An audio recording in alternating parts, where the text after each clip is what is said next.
Okey, hai semua. Hari ini kita nak belajar subtopik 4.2 iaitu mengenai karbohidrat. Okey, yang pertama sekali kita nak tahu, karbohidrat ni adalah sebahagian daripada polimer sebatian organik. Okey, yang ni ada kaitan sikit dengan kimia. Okey, yang pertama kita nak tahu dulu apa tu polimer. Ini maksud polimer daripada tajuk kimia tingkatan 5. Okey, polimer ni maksud dia molekul berantai panjang yang terhasil daripada percantuman banyak ulangan unit asas. Maksudnya, polimer ni adalah satu molekul yang rantai panjang. Macam yang dekat dalam gambar ni kan, rantai dia panjang. Okey, yang mana rantai yang panjang tu terhasil apabila banyak unit-unit yang asas ni bercantum. Okey, jadi sebab itu karbohidrat ni kita panggil polimer sebab dia rantai panjang. Dan dia kategori sebatian organik sebab dia ada unsur karbon. Okey, ada unsur karbon. Okey. So dia terdiri daripada unsur karbon, hidrogen dan oksigen. Okey. So kalau saya nak ingat unsur yang ada dalam karbohidrat ni, saya guna akronim macam ni. Okey, karbohidrat kan. Okey, karbon ni adalah karbon. Okey, hidrat ni macam hidrasi, maksudnya cukup air. Air ada unsur apa? Air ada hidrogen dan oksigen. So sebab itu karbohidrat ni ini unsur dia, karbon, hidrogen dan oksigen. Okey, dan dalam bentuk kita kata formula empirik, okey, ataupun okey, dalam bentuk formula kimia dia adalah macam ni. Okey, apa maksud ni? Maksud dia adalah hidrogen ni dia punya bilangan adalah 2 kali daripada bilangan karbon dengan bilangan oksigen. Dalam dia punya molekul. Tapi yang tu tak penting sangatlah untuk biologi. Okey. Okey, next kita nak tengok jenis karbohidrat. So ada 3 stage karbohidrat ni. Bermula dengan monosakarida, kemudiannya disakarida dan polisakarida. Okey, sekarang ni kita boleh dapat idea sikit daripada gambar-gambar yang dekat sini. Okey, yang monosakarida 1, disakarida 2, polisakarida banyak. Okey, tapi kita akan tengok dengan lebih mendalam apa maksud setiap satu tu. Okey, yang pertama sekali kita tengok monosakarida. Kita tengok ciri-ciri dia dulu. Monosakarida ini adalah unit karbohidrat yang paling ringkas. Okey, dia adalah yang paling ringkas sekali dalam karbohidrat. Kan macam awal tadi. Okey. Yang ini karbohidrat yang dah dalam bentuk orang kata polimer. Maksudnya dah gabungan maksudnya dah jadi gabungan banyak unit asas. Okey, monosakarida tu adalah unit asas yang bergabung ni. Okey, unit asas yang bergabung yang membentuk rantai panjang tu kita panggil sebagai monosakarida. Okey, unit asas dia tu. Okey. Kemudiannya monosakarida ni rasa dia manis. Dia karbohidrat yang rasa manis. Okey. Macam nasi kan, kalau kita kemam dia lama-lama dalam mulut kita akan ada rasa manis sikit kan. Okey, tapi yang manis tu still bukan dalam bentuk monosakarida lagi lah, dia disakarida. Ya, macam tu lah. Okey. Sebab nasi tu karbohidrat tapi dia bukan unit asas, dia dah karbohidrat yang panjang. Okey, tapi mestilah yang panjang tu dia mesti terbentuk daripada unit asas. So sebab tu nasi tu bila kita kemam lama-lama dalam mulut kita akan ada rasa manis sikit sajalah, bukanlah macam gula tu ya. Okey. Kemudian dia membentuk hablo dan dia larut dalam air. Okey. So apakah contoh monosakarida? Okey, contoh monosakarida ni kita kena hafal sebab inilah basic yang membentuk segala karbohidrat. So dia ada 3 sahaja jenis monosakarida. Yang pertama yang paling famous sekali iaitu glukosa. Okay, glukosa ni ada dalam anggur, padi dan juga gandum. Kemudiannya fruktosa. Fruktosa ni ada dalam madu dan buah-buah yang manis. Okay, seterusnya adalah galaktosa. Galaktosa ni dia ada dalam susu. Okay, tiga nama ni tolong ingat. Okay, sebab ini akan bawa kepada stage karbohidrat yang seterusnya. Okey, monosakarida ni dia unik sebab dia ada sifat ni. Sifat gula penurun. Apa maksud sifat gula penurun ni? Okey, ini sebenarnya berkait dengan redox kimia. Okey, saya tak nak masuk kimia banyak sangat tapi saya boleh explain sikit lah. Okey. So, sifat gula penurun ni maksudnya dia boleh memindahkan hidrogen kepada sebatian lain. Okey, pindah hidrogen ni, kalau yang tengok video ni adalah form 5, dia dah belajar kimia, dia boleh relate sikit. Yang form 4 tak apa. Pindah hidrogen ni maksudnya dia boleh hilang hidrogen. Maksudnya glukosa, fruktosa, galaktosa ni dia boleh mengalami kehilangan hidrogen. Bila dia hilang hidrogen, maksudnya dia boleh mengalami pengoksidaan.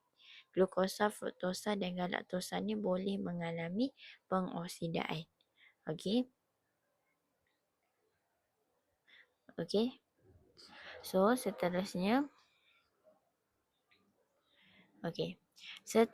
adalah apabila dipanaskan dalam so apa bukti yang glukosa, fruktosa dan galaktosa ni adalah gula penurun ataupun dia boleh mengalami pengoksidaan.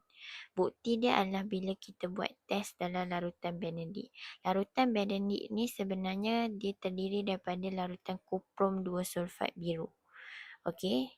So bukti dia adalah kalau kita ambil larutan Benedict, yang larutan kupron 2 sulfat biru tu, kita masukkan dengan mana-mana monosakarida. Tak kisahlah glukosa ke, fruktosa ke, galaktosa, dan kita rendam dalam kukus air. Kukus air, kita akan dapati daripada yang warna biru, larutan biru tadi akan terbentuknya mendakan yang berwarna merah bata. Mendakan merah bata tu menunjukkan kupron 2 sulfat biru ni dia dah diturunkan kepada kuprom 1 oksida. Yang ni berkait dengan redox lah. Maksudnya kuprom 2 sulfat biru ni dia dah mengalami penurunan menjadi kuprom 1 oksida.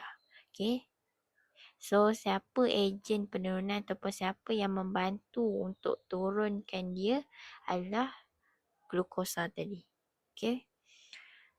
Sebab glukosa tu dia mengalami pengoksidaan. Dia memindahkan hidrogen. Yang ni sebenarnya tak perlu pun yang explanation tadi, tapi saya nak bagi detail. Kalau yang tak belajar lagi kimia, hafalkan je ataupun biasakan je dengan result eksperimen ni. Dia tak akan berubah. Seterusnya kita akan tengok disakarida. Disakarida ni penting ya. Disakarida ni adalah maksudnya bila dua monosakarida bergabung. So, dua monosakarida tu dia bergabung, dia akan melalui proses kondensasi.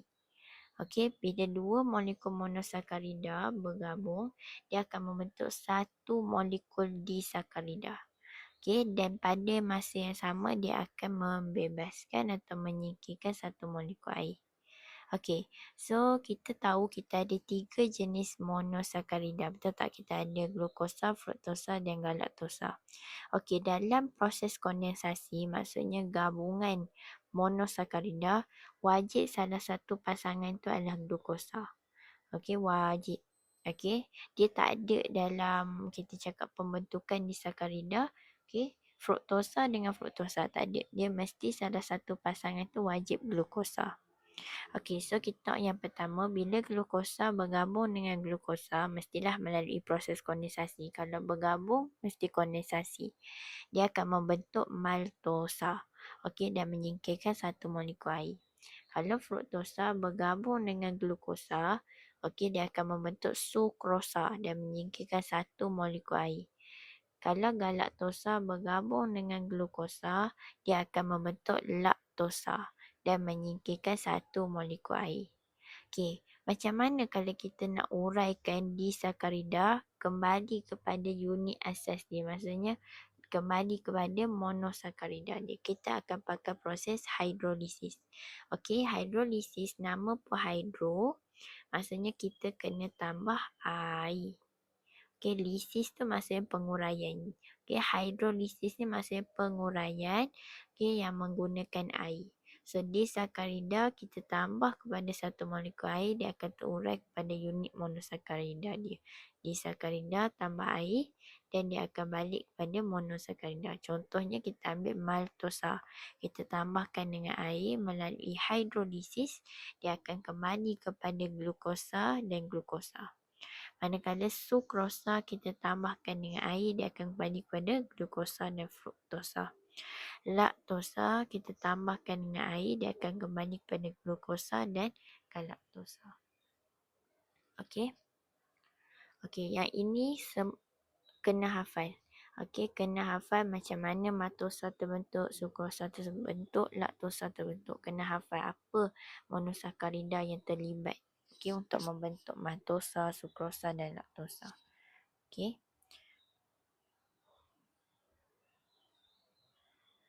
Seterusnya kita nak tengok contoh disakarida.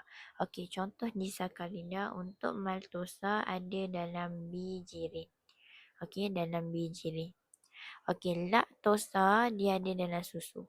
Sebab tu kan disakarida ni dia tak macam monosakarida. Monosakarida manis. Disakarida dah tak manis. Macam kita minum susu, kita tak akan rasa manis. Okey, sebab kenapa? Dalam susu still ada karbohidrat, still ada gula. Tapi gula tu bukan yang unit asas dia. Dia dah kita cakap dalam bentuk disakarida, laktosa. Okey, kemudiannya sukrosa dalam tebu dan gula bit. Okey. Okey, so dalam disakarida pun kita ada buat eksperimen untuk kaji dia adalah bersifat penurun atau tak. Okey, so kita tahu kita ada 3 disakarida, sukrosa, maltosa dan laktosa. Jadi, gula penurun, maltosa gula penurun, laktosa pun gula penurun. Maksudnya, maltosa dan laktosa kalau kita masuk dalam ujian Benedict, okey, lepas tu kita rendam dalam kukus air, dia warna biru tu akan tetap bertukar menjadi merah bata. Tapi kalau kita ambil sukrosa, okey, kita masuk dalam ujian Benedict, kita rendam dalam kukus air, dia takkan jadi mendakan merah bata. Maksudnya larutan Benedict kita akan kekal biru sahaja kalau kita test dengan sukrosa. Okey, sebab maksudnya sukrosa ni dia tak boleh menurunkan kupron 2 sulfat. Okey, kecuali sukrosa dia hanya boleh turunkan kalau kita hidrolisiskan dia dulu. Maksudnya kita bagi dia dalam bentuk unit asas dia dulu. Okey, dalam bentuk glukosa dulu dengan fruktosa. Okey. Seterusnya stage yang ketiga karbohidrat kita ada polisakarida. Polisakarida ni ingat perkataan poli, maksudnya dia dah dalam bentuk polimer. Maksudnya dia dah dalam bentuk rantai panjang. Nampak? Kat sini ada lebih daripada 2 molekul. Lebih daripada 2 atau 3. Molekul. Okey. Okey. Okey, so kita ciri-ciri polisakarida. Yang pertama dia adalah gula polimer. Okey, kalau awak belajar polimer kimia dalam tingkatan 5, dia ada satu kita cakap polimer yang semula jadi, yang ada dekat nature kita ni. Okey, salah satu polimer yang dah ada dekat nature kita adalah karbohidrat. Okey, jadi yang dia maksudkan tu karbohidrat yang mana? Polisakarida. Okey. Karbohidrat dalam bentuk polimer hanya polisakarida. Okey, monosakarida bukan polimer, disakarida bukan.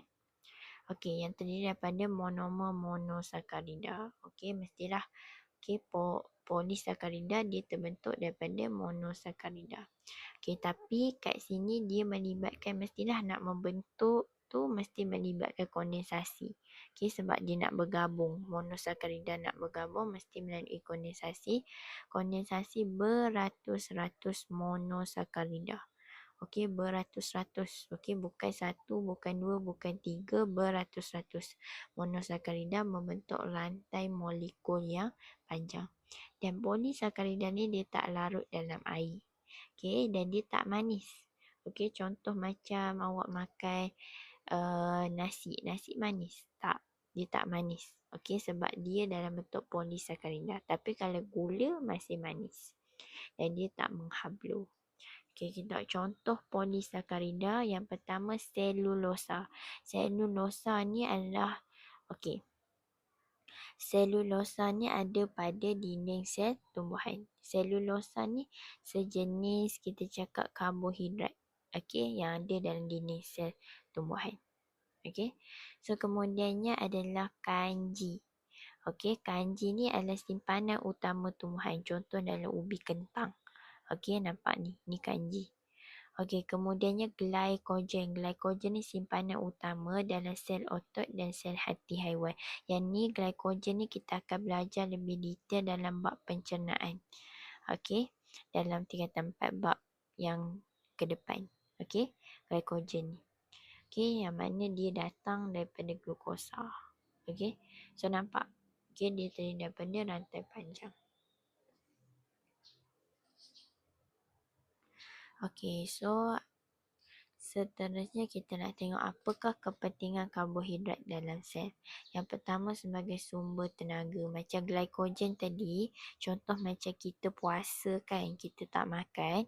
Okey, kenapa kita tak rasa macam lapar? Sebab daripada glycogen tu dia akan digunakan dalam badan kita macam ibarat macam kita makan lah.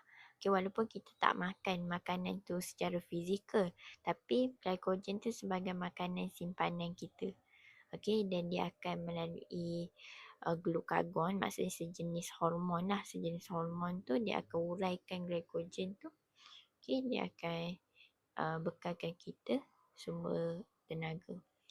Okey, seterusnya sebagai simpanan makanan macam glycogen dan kanji tu disimpan dalam tumbuhan kan. Tumbuhan buat fotosintesis, okey, dapat hasil akhir dia tu kanji. So dia akan simpan dalam buah dan sebagainya. Okey, seterusnya adalah struktur sokongan yang ni berkait dengan dinding sel tumbuhan yang menggunakan selulosa sebagai sokongan dinding sel tu.